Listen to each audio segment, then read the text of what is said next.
नमस्कार, live cities में आपका स्वागत है। मैं हूं आपके साथ प्रीति झा। इस वक्त की बड़ी खबर बिहार आरक्षण मामले को लेकर सामने आ रही है, जहां बिहार सरकार को सुप्रीम कोर्ट से बड़ा झटका लगा है। जी हम आपको बता दें तो देखिए, सुप्रीम कोर्ट ने पटना हाई कोर्ट के फैसले को लेकर जो याचिका दायर की थी उसे तो एक्सेप्ट कर लिया गया है, लेकिन फिलहाल सुप्रीम कोर्ट की तरफ से यही कहा गया है कि पटना हाई कोर्ट में जो सुनवाई हुई है उससे रोक लगाने से मना कर दिया गया है। देखिए, आप समझ सकते हैं कि जहां बिहार सरकार यह सोच रही थी कि पटना हाई कोर्ट के फैसले को खुली चुनौती देंगे और सुप्रीम कोर्ट जाएंगे, सुप्रीम कोर्ट का दरवाजा खटखटाएंगे और शायद वहां पर कुछ हो सकता है, तो ऐसे में बिहार सरकार को इस मामले को लेकर यानी कि बिहार आरक्षण मामले को लेकर बड़ा झटका लगा है, जहां पटना हाई कोर्ट ने साफ तौर से इस पर रोक लगा दी थी। तो अभी सुप्रीम कोर्ट ने भी पटना हाई कोर्ट के फैसले पर रोक लगाने से इनकार कर दिया है। तो देखिए, आप समझ सकते हैं कि बिहार सरकार को आरक्षण मामले में एक बार फिर से बड़ा झटका लगा है।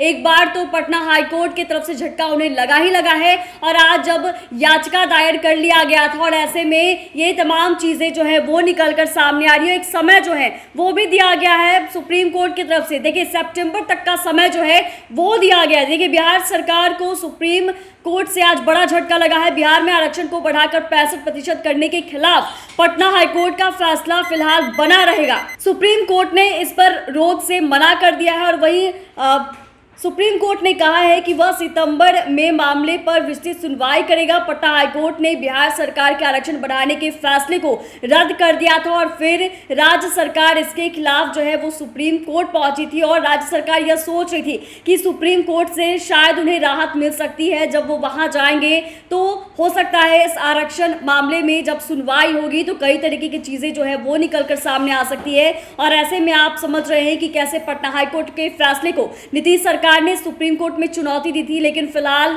उसे कोई राहत नहीं मिली है। सुप्रीम कोर्ट ने बिहार सरकार की अपील को सुनवाई के लिए मंजूर कर लिया।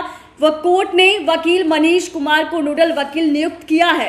कोर्ट इस मामले में अब सितंबर में सुनवाई करेगा। दरअसल बिहार सरकार ने शिक्षण संस्थानों और सरकारी नौकरियों में आरक्षण को 50% से बढ़ाकर 65% आरक्षण करने का कानून जो है वो पारित किया था। बिहार सरकार ने पिछले साल जाति गणना भी कराई थी। उसके बाद इसी आधार पर ओबीसी, अत्यंत पिछड़ा वर्ग, दलित और आदिवासियों का आरक्षण बढ़ाकर 65% करने का फैसला किया था, जिसे पटना हाईकोर्ट ने रद्द कर दिया था। और फिर पटना हाईकोर्ट के फैसले को बिहार सरकार ने खुली चुनौती दी थी, और वो सुप्रीम कोर्ट का उन्होंने दरवाजा खटखटाया था। लेकिन आज सुप्रीम कोर्ट में जब इस तमाम चीज़ों को लेकर बातें हुई तो कहीं ना कहीं सुप्रीम कोर्ट पटना हाईकोर्ट के फैसले को रद्द करने से मना कर दिए हैं, और वहीं उन्होंने सितंबर तक का जो समय है वो दिया है कि सितंबर में अब इस मामले को लेकर सुनवाई जो है वो होगी। तो ऐसे में आप यह भी समझ रहे हैं कि जो अभी फिलहाल पटना हाईकोर्ट का फैसला आरक्षण मामले को लेकर वही फैसला बना रहेगा। चैनल को सब्सक्राइब करें, फेसबुक पेज को लाइक करें।